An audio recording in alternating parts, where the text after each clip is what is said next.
Dans le cadre de nos séances d'algèbre de S2, voici aujourd'hui la vidéo numéro 13, qui est la 5e vidéo sur les applications linéaires, et nous allons parler d'endomorphismes particuliers. Alors, si E est un espace vectoriel de dimension n et si F est linéaire et va de E vers E, on dit que F est un endomorphisme de E si l'espace de départ donc est égal à l'espace d'arrivée. L'ensemble des endomorphismes de E se note L de E. L'ensemble des applications linéaires de E vers F est noté L de EF.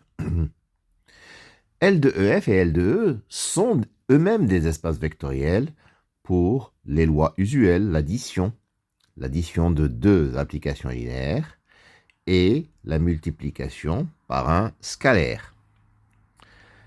Alors, si dimension de E égale L et dimension de F égale P, L de EF est un espace vectoriel de dimension NP et L de E de dimension N carré.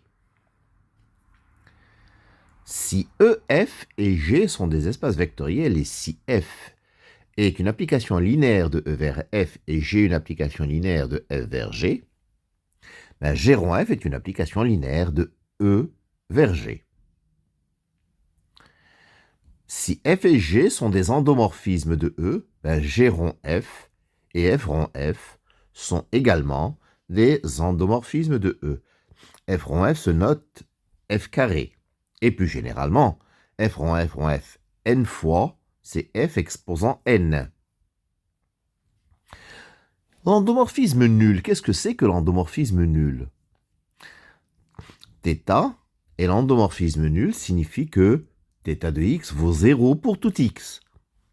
C'est-à-dire que l'espace E est le noyau de θ. Et l'image de θ, c'est le vecteur nul tout seul. Si F et G sont des éléments de L de E, dire que G rond F égale θ, c'est dire que im de F est contenu dans ker de G. En effet, si on suppose que G rond F c'est θ, donc si Y appartient à im de F, nous allons montrer que Y est dans ker de G. Si Y est dans im de F, alors il existe un X dans E, tel que Y c'est F de X. G de Y c'est G de F de X, c'est-à-dire G rond F de X. C'est-à-dire 0 parce que G rond F c'est l'application nulle. Donc G de Y égale 0, donc Y appartient à ker de G. Et par conséquent, im de F est contenu dans ker de G. Dans l'autre sens, si on suppose que im de F est contenu dans ker de G, nous allons montrer que G rond F c'est θ. Si X appartient à E, F de X, il est dans im de F bien entendu puisque c'est une image. Donc F de X appartient à ker de G, vu que im de F est contenu dans ker de G. Donc G de F de X c'est 0. Donc G rond F de X c'est 0. Et donc G rond F égale θ. Donc ker de F est contenu, im de F est contenu dans ker de G. C'est équivalent à G rond F égale θ. Nous allons parler d'endomorphisme nilpotent. Si F est un endomorphisme de E, on dit que F est nilpotent si il existe un entier n non nul tel que F exposant n égale θ. Dans ce cas, quel que soit k appartenant à 1 n-1, im de fk est contenu dans ker de f exposant n-k. Bien entendu, puisque f puissance n vaut θ. Si f puissance n vaut θ et f puissance n-1 est différent de θ, donc n s'appelle l'ordre de nilpotence. N c'est l'ordre de nilpotence si f puissance n c'est θ, mais pas f puissance n-1. Alors si f est nilpotent, f n'est pas bijectif. On va parler de l'identité. Qu'est-ce que c'est que l'identité? C'est l'application de E vers E qui à tout X associe X lui-même. L'application identique. Cette application identique, bien sûr, commute avec tous les endomorphismes. Identité rond F, c'est F rond identité. Et c'est F. Si F est une application bijective, c'est-à-dire c'est un automorphisme, alors il existe G dans L de E, tel que F rond G égale G rond F égale l'identité. G s'appelle l'automorphisme réciproque de F. Dans le cas où F est bijectif, F admet un automorphisme réciproque qui se note F-1. G, ce sera F-1. Donc F rond F-1, bien entendu, c'est F-1 rond F, c'est l'identité. Alors, si F et G sont deux automorphismes, alors F rond G est également un automorphisme de E, et F rond G moins 1, c'est G moins 1 rond F moins 1. Et puis F puissance N le tout moins 1, c'est F moins 1, le tout à la puissance N.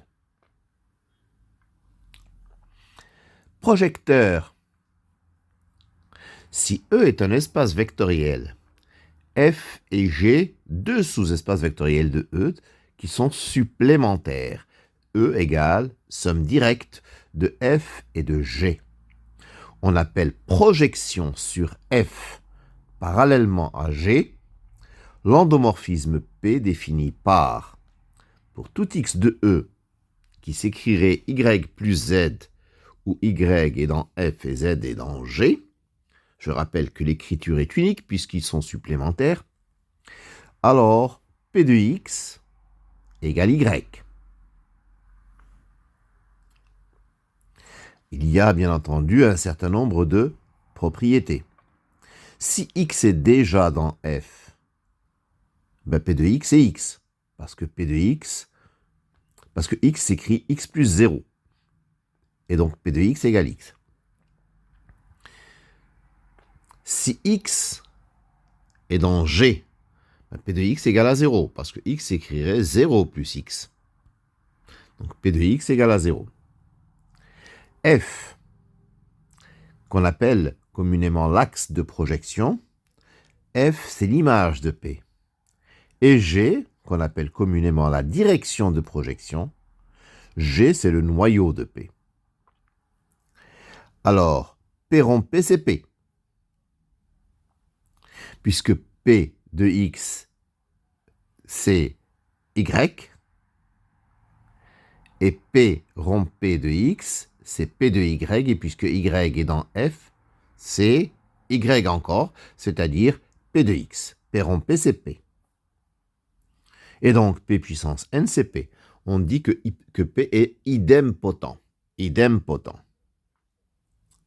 Donc, si Q est le projecteur sur G parallèlement à F, qu'on appelle aussi des fois projecteur conjugué de P, alors P rond Q et Q rond P sont tous les deux égaux à θ, ils sont nuls. Et P plus Q, c'est l'identité. Ker de P, c'est im de Q, et ker de Q, c'est im de P. Symétrie. Soit E un espace vectoriel, F et G deux sous-espaces vectoriels de E, qui sont là encore supplémentaires. On appelle symétrie par rapport à F parallèlement à G l'endomorphisme S tel que lorsque X s'écrit Y plus Z où Y est dans F et Z est dans G, S de X c'est Y moins Z. Propriété. Si X appartient à F, S de X, c'est X. Si X appartient à G, S de X, c'est moins X. Deuxièmement, S rond S égale l'identité. S est une involution. Ça sous-entend bien entendu que S est bijective et que S moins 1, c'est S.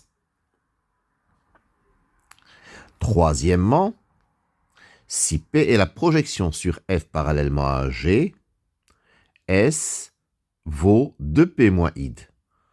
Bon, en effet, S de X, c'est Y moins Z. Mais Y, c'est P de X. Et Z, c'est X moins P de X. Donc, S de X, c'est 2P de X moins X. Quatrièmement, pour tout X de E, X plus S de X égale F, il appartient à F, pardon, et X moins S de X, il appartient à G. F, c'est l'ensemble des X de E qui sont invariants, c'est-à-dire pour lesquels S de X vaut X. On appelle F, c'est-à-dire l'axe de symétrie, c'est l'ensemble des vecteurs invariants.